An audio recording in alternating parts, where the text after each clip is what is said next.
Now students, अभी हमने basic exception देख ली हैं।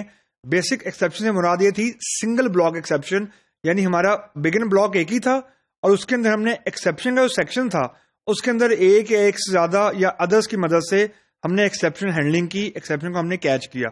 Now it is a time कि अब हम ये देखें कि what if we have nested exceptions. Just a recap कि एक बिगिन ब्लॉक में या एक PL/SQL ब्लॉक में एक्सेप्शन का सेक्शन एक ही होगा। अगर नेस्टेड ब्लॉक्स हैं, यानी एक से ज्यादा बिगिन का कीवर्ड लिखा है फॉर एग्जांपल, या एक से ज्यादा डिक्लेयर का कीवर्ड लिखा है, तो एक्सेप्शन का सेक्शन एक ही होगा एक ब्लॉक में। नेस्टेड अगर हैं तो अगर दो बिगिन है दो एक्सेप्शन के सेक्शन हम लिख सकते हैं, अगर तीन है तो तीन, एंड सो ऑन। एक बिगिन में यानी एक PL/SQL ब्लॉक में एक से ज्यादा एक्सेप्शन का सेक्शन नहीं आ सकता। तो ये एक छोटा सा रीकैप था। Now just look at the code. जो कोड अभी यहां पे आपको नजर आ रहा है, मैंने यहां पे एक वेरिएबल डिक्लेयर किया नेम के नाम का, और उसके बाद मैंने कुछ डाटा सेलेक्ट किया। Begin select ename into name from EMP where emp number equal to 7369। उसके बाद मैंने DBMS underscore output dot put underscore line में उसको डिस्प्ले करवा दिया। ये मेरा मेन ब्लॉक बिगिन का था। अब इसके अंदर मैंने एक नेस्टेड ब्लॉक स्टार्ट किया बिगिन का, एक और ब्लॉक, और उसके अंदर मैंने अब इंसर्ट की कमांड दी। इंसर्ट इनटू EMP, खाली एम्प नंबर में मैं डाटा ऐड करना चाह रहा हूं, value 7369। Keep this thing in mind कि 7369 हो सकता है कि ऑलरेडी इंसर्टेड हो, तो देयर इज अ चांस कि यूनिक इंडेक्स या डुप्लीकेट वैल्यू ऑन इंडेक्स का एक्सेप्शन आ जाए। ये सब ब्लॉक है, यानी नेस्टेड ब्लॉक है, begin within a begin. So as we proceed, यहां पे DBMS underscore output dot put underscore line, और मैंने नेम को डिस्प्ले करवा दिया। उसके बाद एक्सेप्शन मैंने रेज की या एक्सेप्शन के ब्लॉक को लिखा।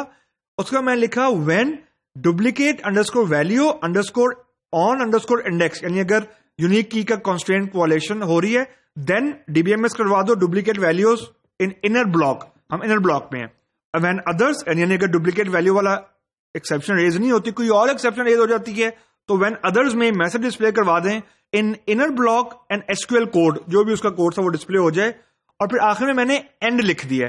This and is the end of inner block, जो नेस्टेड वाला ब्लॉक है।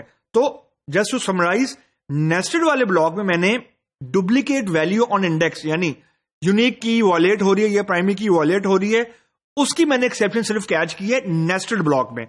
अब मैं एज आई प्रोसीड, अब मैं मेन ब्लॉक स्टार्ट हो गया।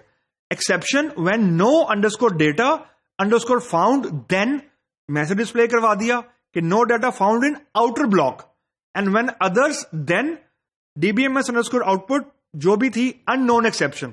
सो समरी ये है, जो नेस्टेड ब्लॉक है उसमें मैंने एक्सेप्शन कैच की है डुप्लीकेट वैल्यू वाली, यानी अगर प्राइमरी की में मैं इंसर्ट करने की कोशिश कर रहा हूं, और जो आउटर ब्लॉक है उसमें मैंने एक्सेप्शन कैच करने की कोशिश की है no underscore data underscore found. तो फ्लो ये है कि अगर इनर ब्लॉक में कोई एक्सेप्शन रेज होती है, मतलब इनर ब्लॉक में हमारे पास जो ये इंसर्ट मैंने किया और डुप्लीकेट वैल्यू वाली एक्सेप्शन रेज होती है, तो उसका फ्लो है इनसाइड आउट, यानी इनर वाली एक्सेप्शन में वो पहले चेक करेगा क्या ये एक्सेप्शन कैच की है डुप्लीकेट वैल्यू वाली। अगर की हुई है तो हैंडल वहां पे चला जाएगा। अगर इनर में कैच नहीं की हुई तो वो आउटर वाले बॉक्स में जाएगा या आउटर वाले ब्लॉक में जाएगा। अगर वहां पे भी हैंडल नहीं की हुई तो एबनॉर्मल टर्मिनेशन हो जाएगी। तो सिंपल रूल ऑफ थंब ये है कि जो इनर ब्लॉक की एक्सेप्शन है, यानी और नेस्टेड ब्लॉक की, वो इनसाइड आउट है। पहले वो लोकल एक्सेप्शन देखेगा इनर ब्लॉक में, अगर वहां उसे मिल जाएगी वहां हैंडल हो जाएगी। अगर वहां नहीं मिलेगी तो फिर वो जाके आउटर ब्लॉक में चेक करेगा क्या वो एक्सेप्शन आउटर ब्लॉक में हैंडल की हुई है कि नहीं। अगर की होगी तो आउटर ब्लॉक में कंट्रोल ट्रांसफर हो जाएगा। अदरवाइज अगर आउटर में भी नहीं है तो आउटर ब्लॉक से कंट्रोल एबनॉर्मली टर्मिनेट कर जाएगा। That's the flow of nested exceptions. So let us try to implement it.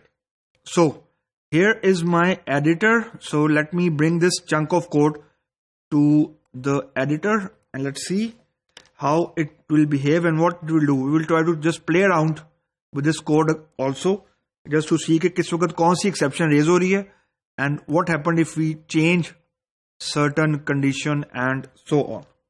So that's the second part of the code. अभी स्लाइड में थोड़ी फॉर्मेटिंग बेहतर हुई थी, the moment I bring it on the slide, तो इसने अब थोड़ा सा तंग करना शुरू कर दिया. Does not matter at all, we can format it. इसको I just want to make sure कि आपको इनर ब्लॉक की विजिबिलिटी पता लगे.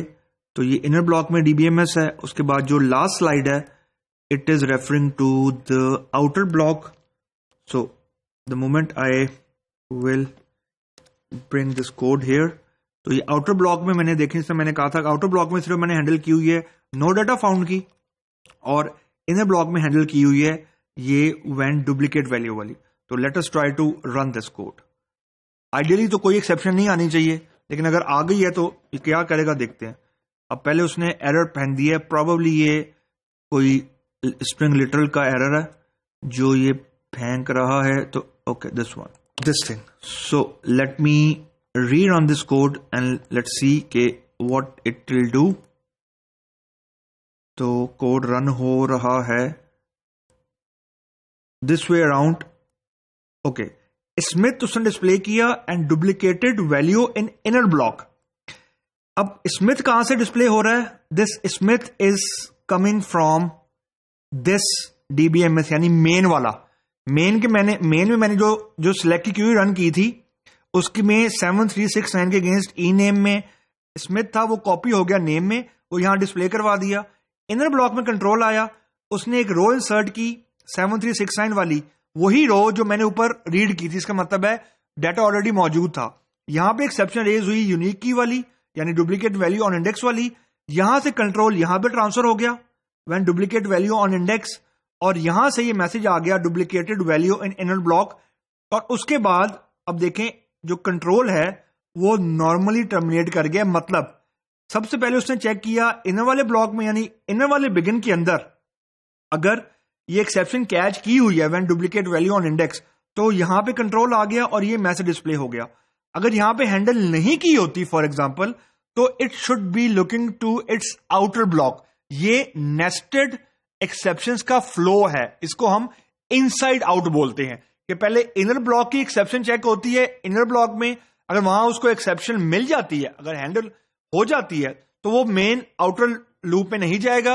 अगर आउटर लूप में नहीं मिलती तो उसके बाद यानी इनर लूप में अगर उसको नहीं मिलती तो उसके बाद वो आउटर ब्लॉक में चेक करता है कि वहां पे भी हैंडल की हुई है कि नहीं की हुई.